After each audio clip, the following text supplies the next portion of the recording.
ஹல்லேலூயா. கர்த்தருடைய பரிசுத்த நாமத்துக்கு ஸ்தோத்திரம் உண்டாவதாக. இன்னைக்கு இந்த ஞாயிறு ஆராதனையில நம்ம எதை குறித்து பார்க்க போறோம்னா, தேவனுடைய வார்த்தையை குறித்து, இன்னும் சொன்னா பட்டயத்தை குறித்து பார்ப்போம். ஓகேவா? எபேசியர் 6:17 வசனம் சொல்லுது, தேவ வசனமாகிய ஆவியின் பட்டயத்தையும் எடுத்துக்கொள்ளுங்கள் அப்படிங்கிறத பார்க்க போறோம். ஓகேவா? இதுல வசனம் என்னது, பட்டயம் என்னது, ஓகே, நமக்கும் இதுக்கும் என்ன சம்மந்தம், நம்மளை எடுத்துக்க சொல்றாரு. இப்ப நம்ம யாரு தேவனுக்குள்ளங்கிறத இன்னைக்கு நம்ம பார்க்க போறோம். ஒரு ஜெபத்துடனே கூட இதை ஆரம்பிக்கலாம். ஸ்தோத்திரம் தகப்பனே, ஸ்தோத்திரம் ராஜா, ஸ்தோத்திரம் ராஜா. நேற்றும் இன்றும் என்றும் மாறாத எங்கள் சர்வ வல்லமை உள்ள தேவனே ராஜா, உங்களுடைய சமூகத்துல எங்களை தாழ்த்துகிறோம் ராஜா. கர்த்தாவே, எங்களிடத்தில் நீர் எதிர்பார்க்கிற அந்த மனத்தாழ்மை எங்களுக்கு கொடுப்பீராக கர்த்தாவே ராஜா.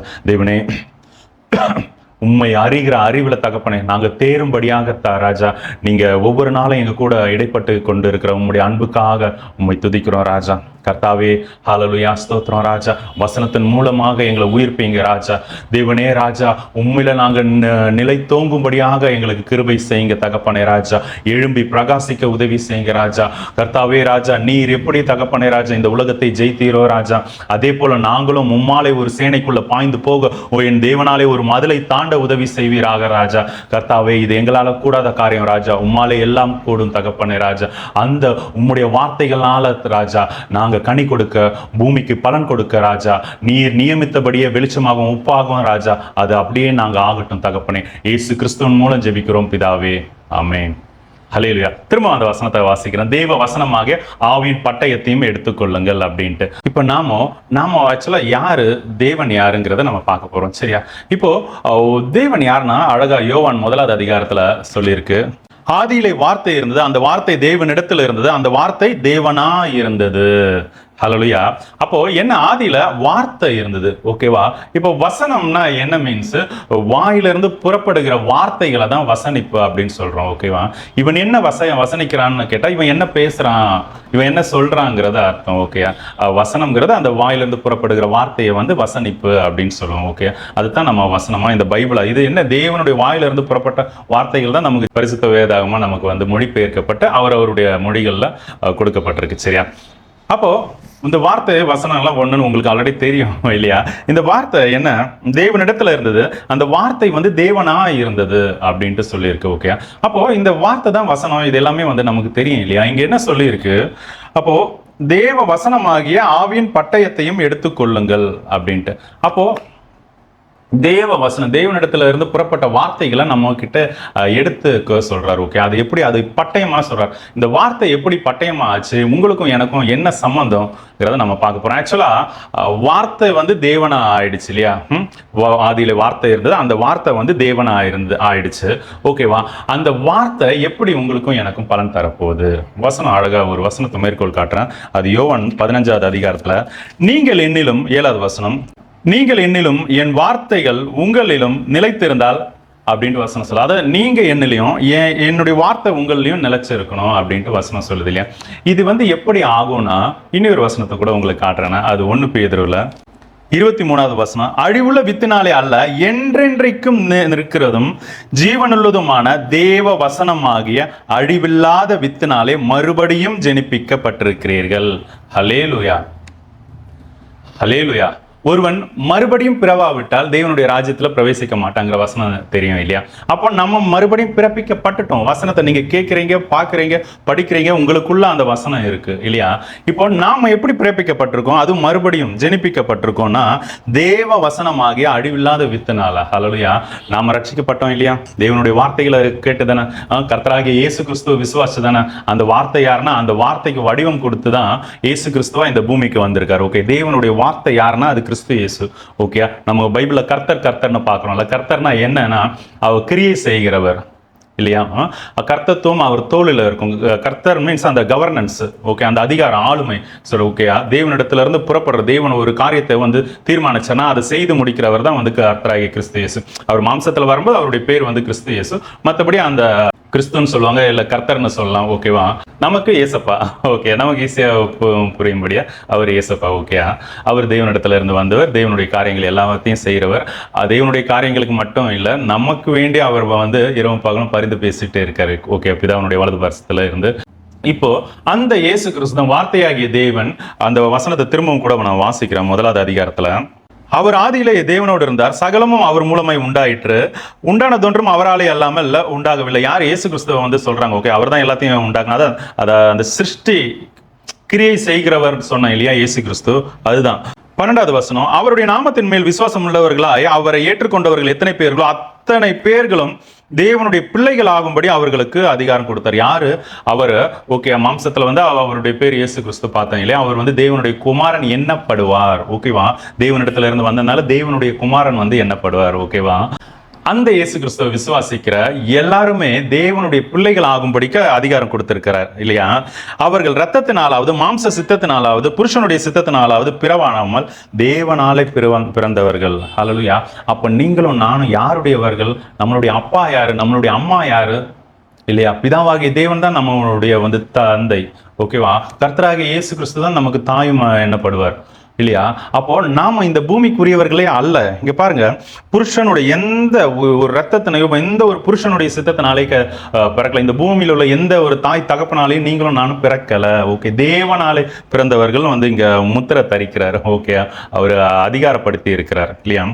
அந்த வார்த்தை மாம்சமாகி கிருபையினாலும் சத்தியத்தினாலும் நிறைந்தவர நமக்குள்ளே வாசம் பண்ணினார் அப்படின்னு இருக்கு. ஓகே, இதை சொல்றதுக்கு வேண்டிதான் முன்னாடி வந்து ஒரு அவுட்லைன்ல கொடுத்தா நமக்குள்ள வாசம் செய்யறார். எப்படி நமக்குள்ள வாசம் செய்யறாரு? அவர் வார்த்தையா, அவர் வசனமா நமக்குள்ள வாசம் செய்யறாரு. ஓகேவா? இந்த மெசேஜ் மூலியமா நீங்க என்னவோ ஆகிறது தேவனுடைய சித்தங்கிறத அறிஞ்சுக்கொள்ளுங்க. இது எனக்கு இந்த வாரத்துல வந்து வெளிப்படுத்தின ஒரு விஷயம் தான். ஓகேவா? நீங்க எப்படி இருக்கணுங்கிறது, என்னவா இருக்கணுங்கிறது, ஓகேவா, அது தேவனுடைய பட்டயமா இருக்கணும்னு தான் வந்து விரும்புறாரு. அது எப்படிங்கிறத நம்ம பார்த்துட்டு இருக்கோம். சரியா? அப்போ இப்பேற்பட்ட தேவன் நமக்கு வேண்டி இந்த பூமிக்கு வந்து நமக்குள்ள வாசம் பண்றாரு. எப்படி? வார்த்தையா. நீங்கள் என்னிலும் என் வார்த்தை உங்களிலும். ஓகேவா? அப்போ நம்ம சிந்தனை ஃபுல்லாவே இந்த வசனத்தை குறித்து தான் இருக்கும். ஓகே, அதனாலதான் பவுல் சொல்றாரு, அவரை அறிகிற அறிவின் மேன்மைக்காக நான் எல்லாத்தையும் நஷ்டம் என்று எண்ணுகிறேன், குப்பையுமாக விட்டேன் அப்படின்ட்டு. ஓகே, அப்போ அவர் அறிஞ்சிக்கணும்னா நம்ம அதுக்கு ஒரு விலைக்கரையும் செலுத்தியே ஆகணும். கண்டிப்பா. ஓகே, ஒரு ஒரு உலக பிரசித்தி பட்ட, இப்போ தமிழ் தெரிஞ்சவங்களுக்கு எல்லாரும் தெரியும். ஓகே, நான் பேர் சொல்ல விரும்பல. ஒரு நல்ல ஒரு பைபிள் டீச்சர் அப்படின்னு சொல்லலாம். ஓகே, அவருடைய உடன் ஊழியர் என்ன பண்ணாரு, சரி இவருக்கு வந்து இவ்வளோ வெளிப்பாடுகள் கொடுக்குறீங்களே, ஓகே எனக்கும் அதில் ஒரு கொசுறு மாதிரி ஏதாச்சும் கொடுங்கன்னு சொல்லி ஆண்டவர் இடத்துல மன்றாடினாராம். ஓகேவா? அதாவது ஒரு உலக புகழ்பெற்ற ஒரு ஊழியரோட அசிஸ்டன்ட் ஊழியர், உடன் ஊழியர். ஓகே, அவர் வந்து மன்றாடும் போது என்ன ஆண்டவர் சொன்னார்னா, அதாவது வெளிப்பாடுகள் பெறதுக்கு நீ 3 மணிக்கு என்னுடைய சமூகத்தில் வந்து உட்காரணும். அதிகாலையில் 3 மணிக்கு வந்து இருட்டோட என் சமூகத்தில் வந்து உட்காரன்னு சொன்னோன்னா, ஐயோ 3 மணிக்கெல்லாம் முடியாது, ஒரு 4:30 5 மணிக்குனா கூட ஓகே அப்படின்னு இவர் வேண்டுதல் செய்ய சொல்றாரு. ஓகேவா? வேண்டுதல் செய்யறாரு. இது எதுக்கு சொல்ற மீன்ஸ், அதாவது தேவன் நீதி உள்ளவர். ஓகே, அதுல எந்த மாற்றமும் இல்லை. இப்படிதான் இருக்கணும்னா அப்படிதான் இருக்கணும். ஓகேவா? 100 மார்க் எடுத்தாதான் வந்து நமக்கு வந்து அடுத்த லெவலுக்கு போக முடியும்னா நம்ம 100 மார்க் எடுத்தாதான் வந்து போக முடியும். ஓகே, அது எடுக்கிறதுக்கு தான் ஆவியானவர் கொடுத்திருக்காரு. அவர் நமக்கு வந்து சப்போர்ட்டிவா பலப்படுத்தி நமக்கு ஹெல்ப் பண்ணுவார். ஓகே, அநேக உபத்திரவங்கள் வழியா தான் பரலோக ராஜ்யத்துல பிரவேசிக்கணும்னு சொல்லி இருக்கு இல்லையா அப்போஸ்தலர்ல. அப்போ அதை மேற்கொள்றதுக்கு உண்டான பலனை நமக்கு கொடுத்திருக்காரு. ஓகே, இந்த உலகத்தை ஜெயித்த கிறிஸ்து இயேசுவுடைய வல்லமையான ஆவியானவர் இல்லையா. அப்போ நம்ம அதை செஞ்சே ஆகணும். இப்படிதான் இருக்கணும்னு இருக்கு. ஓகே, அப்போ நாம விலைக்கரையும் செலுத்தி தான் ஆகணும்.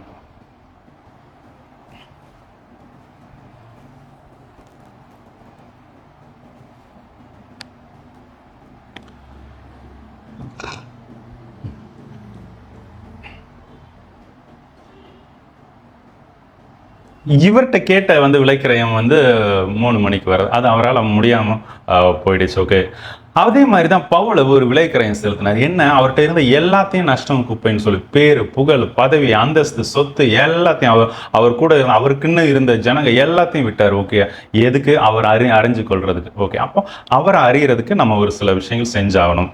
இதுல ஃபர்ஸ்ட் ரொம்ப முக்கியமான விஷயம் என்ன செலுத்தலாம்னா, பிரதானமா என்ன செலுத்தலாம்னா, உங்களுடைய நேரத்தை கொடுங்க கர்த்தருக்கு. Okay, first. ஓகே, உங்களுடைய நேரத்தை கர்த்தருக்கு கொடுங்க. கர்த்தருக்குன்னே கொடுங்க. அவர் தானே உண்டாக்குனார், அவருக்காக தானே உண்டாக்குனார். அப்ப அவர் எப்படிப்பட்டவர்னு தெரிஞ்சிருக்கணும்ல, அவர் நம்ம கிட்ட என்ன எதிர்பார்க்கிறாருன்னு தெரிஞ்சிருக்கணும்ல, நம்ம எப்படி அதை செய்யறதுங்கிறத நம்ம அறிஞ்சிருக்கணும் இல்லையா. அப்போ கண்டிப்பா we have to spend our time இல்லையா. இந்த இடத்துல அவர் என்ன எதிர்பார்க்கிறாரு? இது வரைக்கும் நம்ம என்ன பார்த்தோம்னா, நாம தேவனால தான் உண்டாயிருக்கிறோம். அவர் வார்த்தையா இருந்தார். அந்த வார்த்தையான வசனம் என்னும் வித்துனால நம்மளை ஜெனிப்பிக்கப்பட்டிருக்காரு. ஓகே, அப்போ இப்போ ஒரு குழந்தை, இப்போ வசனம்ங்கிற அந்த வித்துல நாம பிறக்கிறோம்னா நம்ம யாரு? நம்ம வசனமா இருக்கோம். ஓகே, அந்த வசனம் உயிர்ப்பிக்கும் போது என்ன ஆகுது?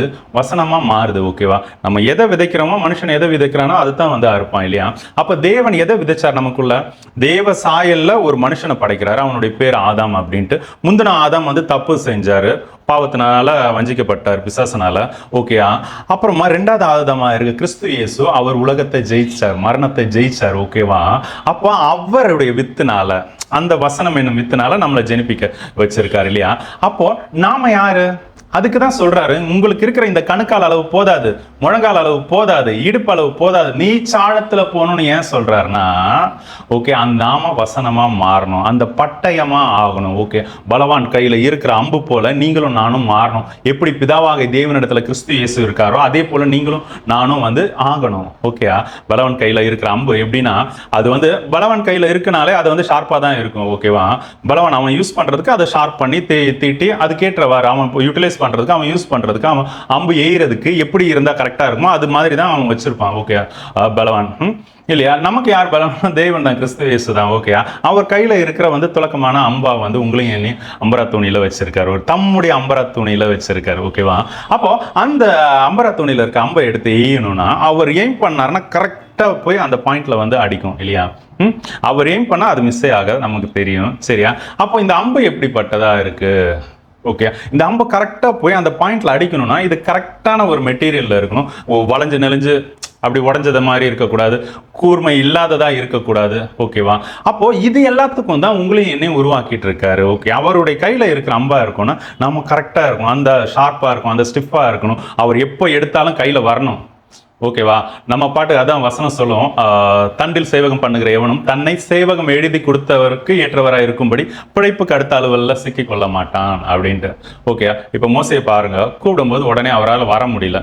அவருக்குள்ள வந்து இல்லை என்னால் முடியாது, என்னுடைய வார்த்தைகள் சரியா இருக்காது, திக்குனாவு திக்கு வாயும் மந்தனாவு அப்படிலாம் சொல்லி எஸ்கேப் ஆக பார்க்குற நிறைய பேர். ஓகேவா? இப்போ இயேசு கிறிஸ்து வந்து என்னை பின்பற்றிவான்னு சொல்லும்போது வந்து நான் ஃபர்ஸ்ட் போய் தகப்பன இடத்துல வீட்டில் எல்லாரும் சொல்லிட்டு வரேன் அப்படின்னு சொல்றாங்க. ஓகே, அலுவல்கள் இருக்காங்க. அப்படி நீங்களும் நானும் இருக்கக்கூடாது. அதுக்குன்னு வேலையை விடணுமான்னு கேட்டீங்கன்னா அப்படி சொல்லலை. உங்களை கரெக்டாக அவர் மென்ஷன் பண்ணி வந்து பல அடையாளங்கள்ல உங்க கூட பேசுவார். ஓகே, நீங்க அடையாளம் இல்லைன்னா கேளுங்க. ஓகே, கனவு சொப்பனம் அப்படி தரிசனம். ஓகே, இல்லை இன்னொருத்தங்க வந்து சொல்லுவாங்க, புறஜாதியார் மூலயமா பேசுவார். ஓகே, உங்க அழைப்பை கரெக்டாக இந்த நேரத்தில் நீ செய்யணும் அப்படின்ட்டு. ஓகே, அப்படி அவர் சொல்லும் போது உங்க மைண்ட்ல உங்க ஆவில கரெக்டா வந்து பெல் அடிக்கும் போது அவர் கூப்பிட்ட சத்தம் வந்து உங்களுக்குள்ள வந்து கேட்கும் போது நீங்க எதை விடுறதுக்கும் யோசிக்க கூடாது. ஏன்னா அவர் உங்களை எடுத்து பயன்படுத்த போறாரு. ஓகேவா? அவர் ரெண்டு விதத்துல வந்து செயல்படுவார். ஓகேயா? வஸ்தியை தள்ளிட்டு எஸ்தரையும் கொண்டு வருவாரு. ஓகே, நீங்க வரலையா அடுத்த அம்பையும் எடுப்பாரு. இல்ல மோசையை போல யோனாவை போல நீங்க தான் போனோம்னா வந்து உங்களுக்கு வேண்டி எந்த அளவுக்கு வேணா இறங்கி போவார். அவர் மோசை வராதது கோபம் கொள்வார். ஆனா அதுக்குண்டான தண்டனையே வந்து அந்த இடத்துல கொடுத்த மாதிரி இருக்காரு. அவர் கோபம் மூண்டவராய் என்ன பண்ணார்? சரி, ஆரோனும் சகோதரன் தானே, அவன் நல்லா பேசுவான் தானே, அவன் உன்னை பார்க்க வந்துட்டு இருக்கான், நான் உனக்கு கொடுக்குற வார்த்தையை அவன் வாயில வை அப்படின்னு சொல்லுவார் இல்லையா? அப்போ அதான் இந்த ரெண்டு வகையில நம்ம எதுவும் சூஸ் பண்ணக்கூடாது. அவர் யார் மேல இறங்க சித்தமா இருக்காரோ, கிருபையா இருக்க சித்தமா இருக்காரோ அவங்க மேல கிருபையா இருப்பார் இல்லையா? சரி, அப்போ நீங்களும் நானும் இந்த தேவ வசனமாகிய ஆவியின் பட்டயமா இருக்கிறதுக்கு தான் வந்து தேவன் உங்களையும் என்னையும் முன் குறிச்சிருக்காரு. ஓகே, நம்ம ஒரு சில வசனத்தை இப்போ இயேசு கிறிஸ்து தான் பிதாவுனுடைய பட்டயமா பார்க்குறோம். ஓகேவா? அவர் தான் கிரியை செய்கிறவர், கர்த்தத்துவம் அவருடைய தோள் மேல இருக்கு. எல்லா அதிகாரத்துக்கு மேல தேவன் அவரை தான் வந்து உயர்த்தி வச்சிருக்காரு. ஓகேவா? சரி, அப்போ நாம கிறிஸ்துவம் எப்படி ஒன்றிணைகிறோம்? அவருடைய வசனம் என்னும் வித்துனால நம்ம ஜெனிப்பிக்கப்பட்டிருக்கோம். வசனம் வந்து வித்துனா, வசனம் தான் விதைனா வந்து அது முளைச்சு வரதும் வசனமா தான் இருக்கும். நீங்களும் நானும் அப்படிதான் இருக்கணும். அதுவும் வந்து அதனாலதான் நீச்சல் ஆழத்துக்கு போங்க அப்படின்ட்டு, கொஞ்சம் வசனம் கொஞ்சம் மாம்சம் கொஞ்சம் பிசாசு அப்படி இல்லாம கொஞ்சம் வசனம் கொஞ்சம் மாம்சம் கொஞ்சம் உலகம் இந்த மாதிரி இல்லாம முழுசா வசனம் ஆகிறதுக்கு தான் நீச்சாழத்துல உங்களையும் என்னையும் பழக்கிட்டு இருக்கிறதுக்கு ஆவிக்குரிய சபைகள்ல போதனைகள் வந்துகிட்டு இருக்கு. சரியா? இப்போ கிறிஸ்து இயேசுவும் நமக்கும் உள்ள வந்து அந்த தொடர்பு, நாம எப்படி கிறிஸ்து இயேசு போல அவருக்கு நிகர நாம எப்படி மாற முடியும்னு சொல்லிட்டு தான் நம்ம தொடர்ந்து அப்படியே பார்க்க போறோம். ஓகேவா? நிறைய பேர் என்ன சொல்றாங்கன்னா, கிறிஸ்து இயேசுவை வந்து அவர் தேவன் எப்படி நம்ம அவருக்கு நிகரா இருக்க முடியும்னு சொல்லிட்டு பின்வாங்கிடுறாங்க.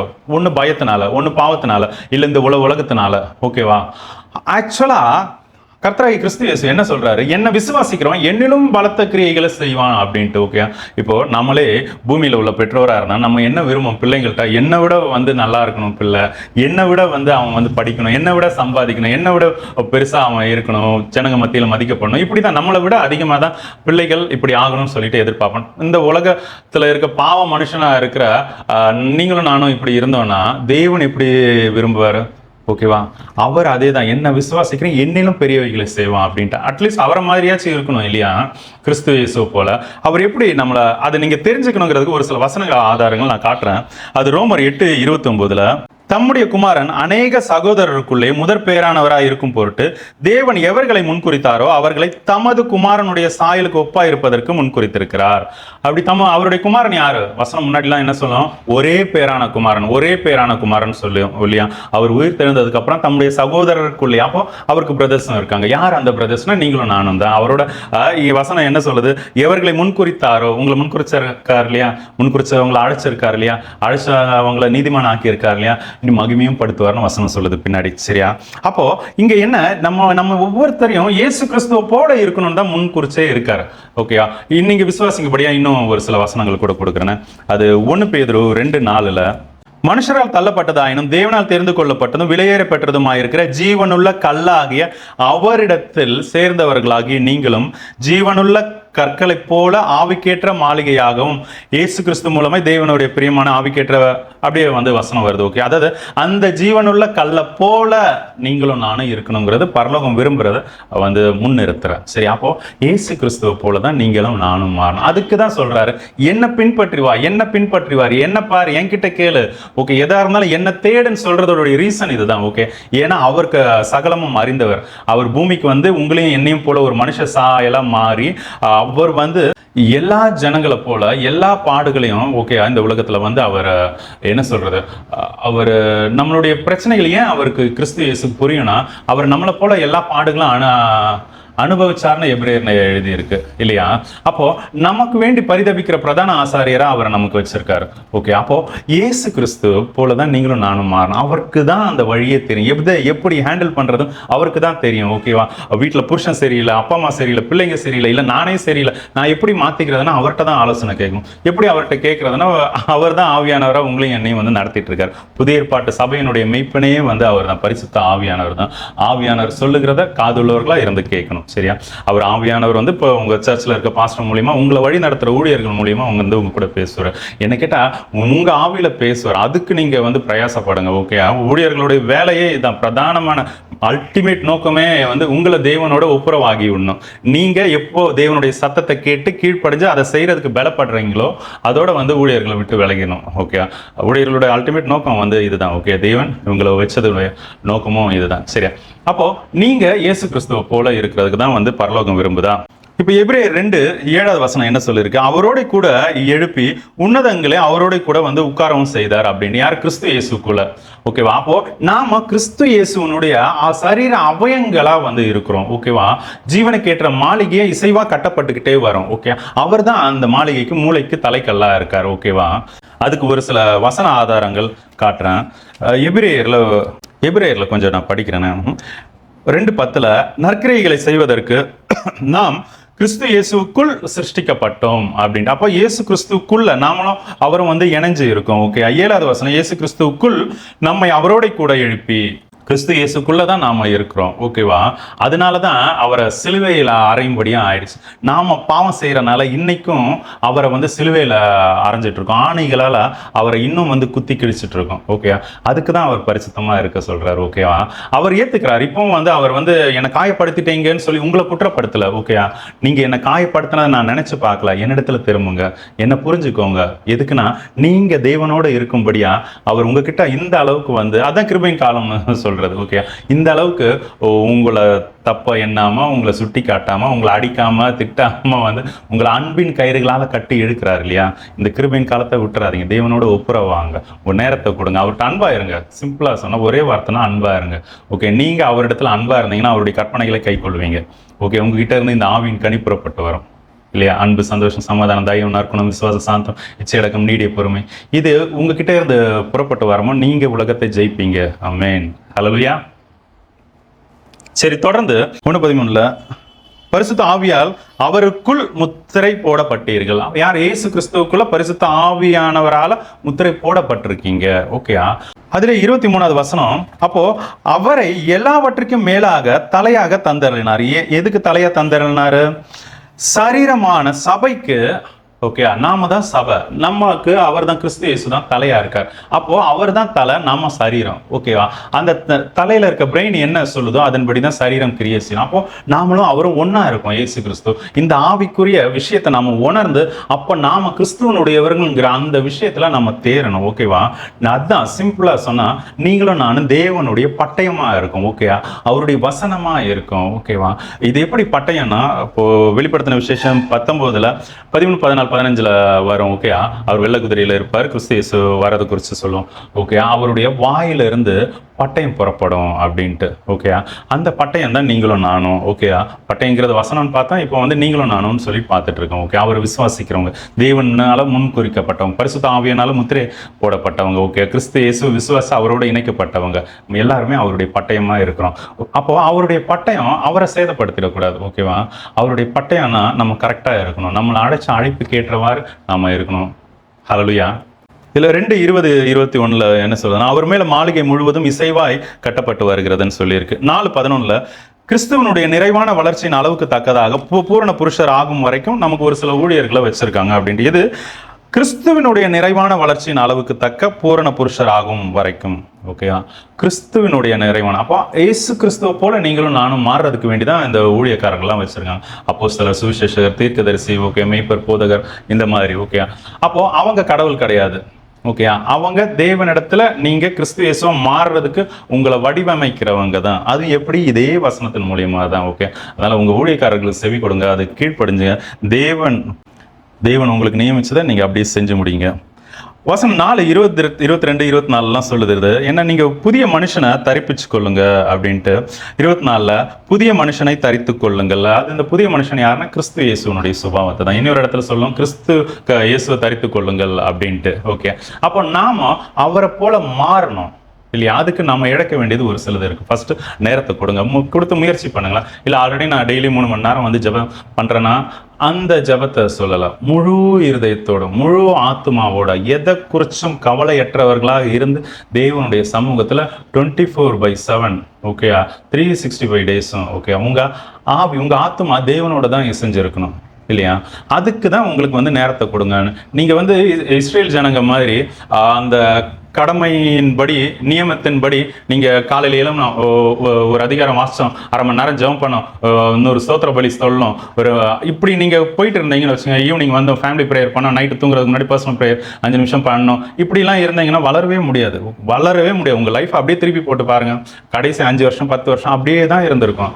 ஒருவேளை வந்து வேலையில இன்க்ரிமெண்ட், பிள்ளைங்க வளர்ந்துருப்பாங்க, இந்த மாதிரி இருக்கும். நீங்க கர்த்தருக்குள்ள வந்து கிட்டி சேர்ற மாதிரி இருந்திருக்காது. ஓகே, நீங்க ஏதாவது ஜெபத்துல கேட்டிருப்பீங்க, அதுக்கு கிடைச்சிருக்கும். ஓகே, அதுக்கு அடுத்து கொஞ்சம் மாசம் கழிச்சு வேற ஏதாவது கேட்பீங்க, கிடைச்சிருக்கும். இதனால நீங்க கர்த்தருக்குள்ள வளர்றீங்கன்னு கிடையவே கிடையாது. 3 வருஷம் அவரோட இருந்த சீஷர்கள் அவரை போல மாறினாங்க. அவரை விட அதிகமாவே தேவன் எடுத்து பயன்படுத்தினார். ஓகேவா? அவர் நிழலை தொட்ட சுஸ்தமாகறாங்க, உருமால்களை வந்து படம்பு சுஸ்தமாகறாங்க. ஓகேவா? நமக்குள்ள அந்த காரியம் நடக்குதா? அது நடக்கணும்னா நீங்க வளரணும். நீங்க கர்த்தராகிய கிறிஸ்து இயேசுவனுடைய பட்டயமா மாறணும். ஹல்லேலூயா. நிச்சயமா ஆவீங்க. கர்த்ததாமே இந்த வார்த்தையின் மூலியமா உங்களுக்குள்ள கிரியை செய்வாராக. ஆமென். தொடர்ந்து 5:8 வசனம் என்ன சொல்லுது? கர்த்தருக்குள் வெளிச்சமாய் இருக்கிறீர்கள் அப்படின்ட்டு. 6:11 தேவனுடைய சர்வாயுத வர்க்கத்தையும் தரித்து கொள்ளுங்கள் அப்படின்ட்டு. ஆக்சுவலா இந்த சர்வாயுத வர்க்கம் என்னது? இதை எனக்கு இன்னைக்கு காலையில இனியொரு விதத்துல வந்து சொல்லியிருக்கேன். இந்த சர்வாயுத வர்க்கம், தேவனுடைய சர்வாயுத வர்க்கம்னா என்ன? நம்ம இங்க தனித்தனியா 6 விஷயமா வந்து பாக்குறோம்.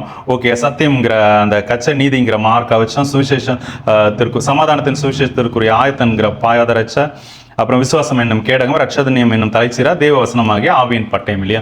இது 6மே ஆக்சுவலா நம்ம ஒரு அணிகலனா, போர்க்கவசமா பாக்குறோம் இல்லையா? அது தேவனுடைய சர்வாயுத வர்க்கம். இது எல்லாமே இயேசு கிறிஸ்துவை குறிக்குது. இப்போ சத்தியம் யாரு? இயேசு கிறிஸ்து தான். ஓகே, சத்தியத்தையும் அறிவீர்கள், சத்தியம் உங்களை விடுதலை ஆகும். குமாரன் விடுதலை ஆகினா மெய்யாகவே விடுதலை ஆவீர்கள். வசனம், சத்தியம், கிறிஸ்து இயேசு 3மே ஒண்ணுதான். ஓகேவா? இப்போ நீதி என்ன மார்க் அவசரத்தை, நீதி மீன்ஸ் அப்ப தேவனுடைய நீதி 100% அந்த நியாயப்பிரமாணத்தை செஞ்சு முடிச்சு நியாயப்பிரமாணத்தை நிறைவேற்றினவர் கிறிஸ்து இயேசு தான். நியாயப்பிரமாணத்தை நிறைவா வந்தாரா? ஓகேவா? அப்போ நீதியும் அவர் தான், சமாதானத்தின் சுவிசேஷத்திற்குரிய ஆராய்த்தம் அவர் தான் ஆரம்பிச்சாரு. ஓகேவா? இயேசு கிறிஸ்துவின் மூலமா இந்த சுவிசேஷமே வந்து அவர்னால தான் வந்து உருவாக்கப்பட்டது. ஓகே, யார்? இயேசு கிறிஸ்து சொல்றான். அப்போ விசுவாசம் என்னும் கேடகம் எப்படின்னா, விசுவாசத்தை உங்களுக்குள்ள எனக்குள்ள துவங்குறது யாரு, முடிக்கிறது யாரு? இயேசு கிறிஸ்து தான். அடுத்தது ரட்சணியம் என்னும் தலைச்சீரா, உங்களையும் என்னையும் ரட்சிக்கிறதுக்கு வந்தவர் அவர். ஓகே, இது எல்லாமே கிறிஸ்து இயேசு குறிக்கும். கடைசியா வந்து வசனமாகிய ஆவியின் பட்டம் யார்? அவர் தான் வார்த்தை பூமியில மாம்சமா வந்தார், கிறிஸ்து இயேசு. அப்போ அவருடைய சர்வாயுத வர்க்கமே வந்து மொத்தம் இந்த 6 விஷயம் பார்க்கும்போது இயேசு கிறிஸ்துவை வந்து குறிக்குது இல்லையா? அப்போ அவரை தரித்து கொள்ளுங்கள் தான் வந்து சொல்றார். அது நமக்கு புரிஞ்சுக்க மாட்டோம். அவரை எப்படி நம்ம எடுத்து போட்டுக்கிறதுன்னு தெரியாதனால தான் அவர் வந்து இப்படி சொல்றாரு. ஓகே, இந்த 6 விஷயமா பிரிச்சு சொல்றாரு. பிசாசுக்கு எதிர்த்து நிற்கணும்னா வேற ஆப்ஷனே இல்லை. கிறிஸ்து இயேசு உங்களுக்குள்ள இருக்கணும். கிறிஸ்து இயேசுவை நீங்க தரித்தவங்களா இருக்கணும். தேவ ஆவியில வல்லமை பெற்று நீங்க பிசாசு எதிர்க்க திராணி உள்ளவர்களா இருக்கணும். ஓகேயா? அந்த திராணி எப்போ வரணும்? அவர் நமக்குள்ள இருந்தா தான் வரும். தேவன் நம்ம கிட்ட என்ன விரும்புறார் தெரியுமா? நம்ம கிட்டேன்னு இல்லை, அவருடைய ஆசை என்னன்னா, அது யோவான்ல இருக்கு 17வது அதிகாரத்துல. அதாவது அவர்கள் எல்லாரும் ஒன்றா இருக்கும். பிதாவை, நீர் என்னை அனுப்பினதை உலகம் விசுவாசிக்கிறதுக்கு நீர் என்னிலேயும் நான் உம்மிலேயும் இருக்கிறது போல பிதாவும் இயேசு கிறிஸ்துவும், ஓகே, பிதாவுக்குள்ள இயேசு கிறிஸ்து, இயேசு கிறிஸ்துக்குள்ள பிதா இருக்கிறது போல அவர்கள் எல்லாரும் நம்மில் ஒன்றா இருக்கவும் வேண்டிக் கொள்ளுகிறேன் அப்படின்ட்டு.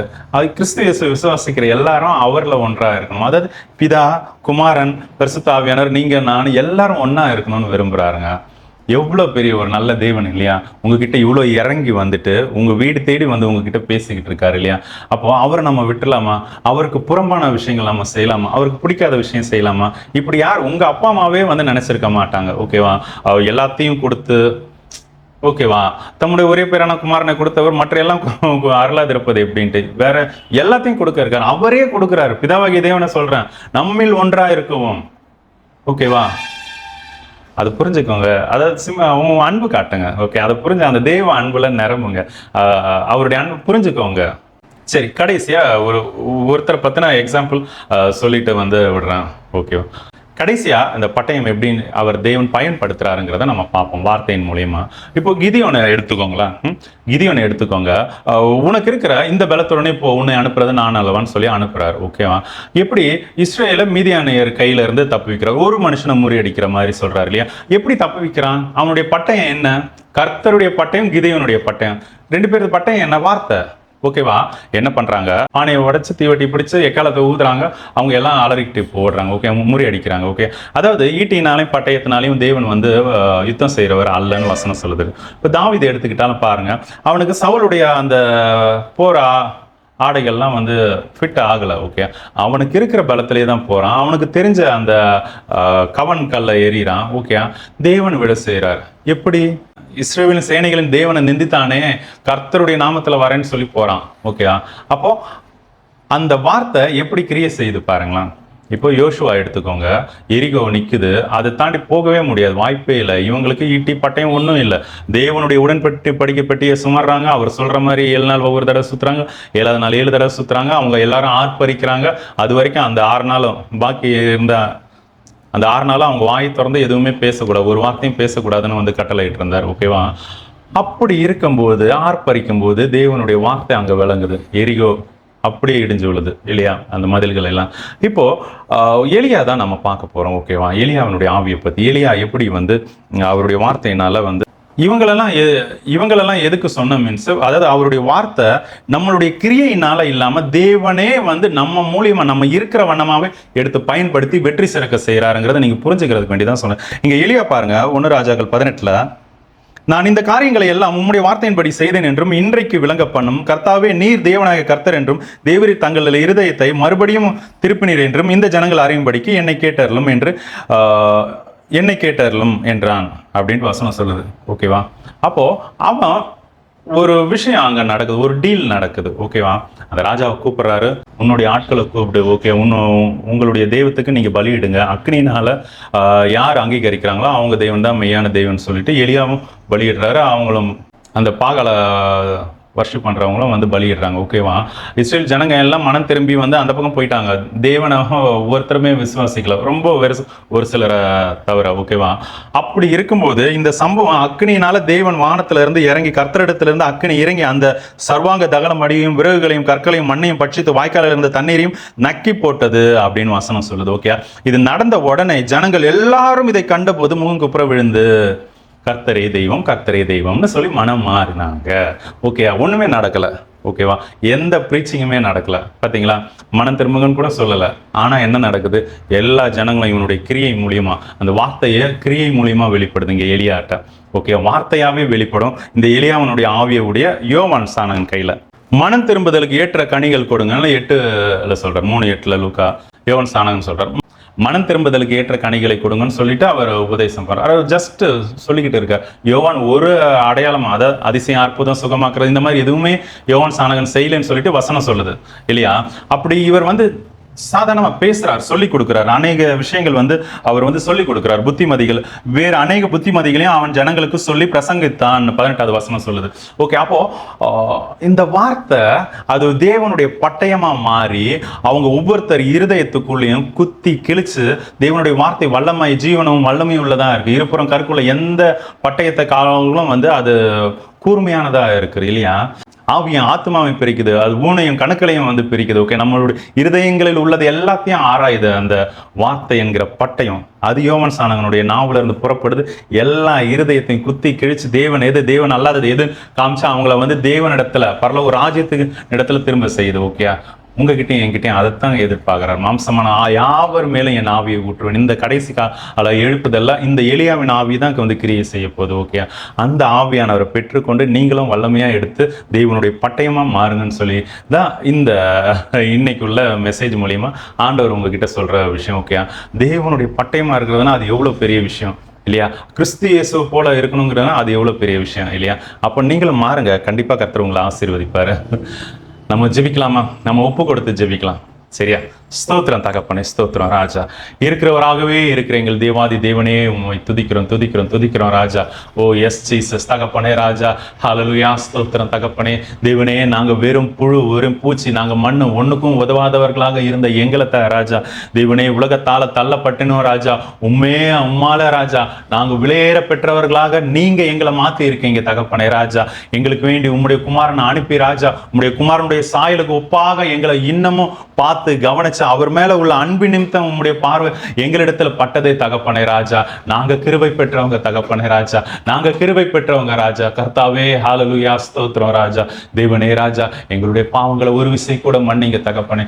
இது நாங்க தெரியாம ராஜா உமக்கு விரோதமா அநேக தரம் உம்மை விட்டு போயிருக்கோம் ராஜா, மறுதளிச்சிருக்கோம் தகப்பனே, புறம் கூறி இருக்கோம் ராஜா, உமக்கு பிரியமில்லாதவைகளை செஞ்சிருக்கோம் ராஜா. உடைய வசனத்துக்கு கேட்டோம் நாங்க கீழ்ப்படியாம போயிருக்கோம். எங்களை மன்னிங்க ராஜா, எங்களை மன்னிங்க தகப்பனே ராஜா. தேவனே, ஹல்லேலூயா, ஸ்தோத்திரம் ராஜா. தேவனே ராஜா, உம்முடைய சிங்காசனத்துல ராஜா, உம்முடைய வலது பாரசத்துல இருக்க கிறிஸ்து இயேசுனுடைய சிங்காசனத்துல எங்களுக்கு ஒரு இடத்தை வச்சிருக்கீங்களே தகப்பனே. நாங்க அதை யோசிக்காம ராஜா, பிதாவினுடைய வலது பாரசத்துல இருக்க மேலானவைகளை நாடாம இந்த பூமிக்குரியவைகளை நாடி இருந்தோமானா எங்களை மன்னிங்க தகப்பனே. உம்மிடத்துல குட்டி சேர உதவி செய்யுங்க ராஜா, உம்மிடத்துல கிட்டி சேரணும் தகப்பனே ராஜா. தேவனே, உம்முடைய ஆவினால எங்களை நிரப்புங்க ராஜா. கர்த்தாவே ராஜா, ஹல்லேலூயா. அந்த அபிஷேகம் உங்களை நிலைச்சிருந்தா ஒருவரும் உங்களுக்கு போதிக்க வேண்டாம்னு வசனம் சொல்லுதே ராஜா. கர்த்தாவே, உம்முடைய அந்த அபிஷேகத்துல ராஜா, கிறிஸ்து இயேசுக்குள்ள ராஜா நாங்க நிலைச்சிருக்க வேறொன்ற உதவி செய்யுங்க தகப்பனே ராஜா. கேட்கிற இந்த ஜனங்க ஒவ்வொருத்தரையும் ராஜா இயேசு கிறிஸ்துவ நாமத்தினால ஆசீர்வதிக்கிறேன் தகப்பனே ராஜா. இயேசு கிறிஸ்துவ நாமத்தினால ஆசீர்வதிக்கிறேன் தகப்பனே ராஜா. நீர் அவர்களுக்குள்ள ராஜா, நீர் இந்த வார்த்தையின் வடிவில் தகப்பனே ராஜா வேறொன்றுவீராக தகப்பனே ராஜா. அவர்களுக்குள்ள இருந்து தகப்பனே ராஜா 30, 60, 100 பலன் கொடுங்க தகப்பனே ராஜா. எல்லா நிலத்தையும் நல்ல நிலமாக மாற்றுங்க தகப்பனே ராஜா. தேவனே ராஜா, நீரே கற்களை பொறுக்கி எல்லாத்தையும் சுத்தம் செய்கிறே தேவன் ராஜா. உம்மாலே அன்றி ராஜா ஒருவரும் பரிசுத்தமாக்க முடியாது தகப்பனே. நீரே பரிசுத்தமாக்குகிற தேவன் ராஜா.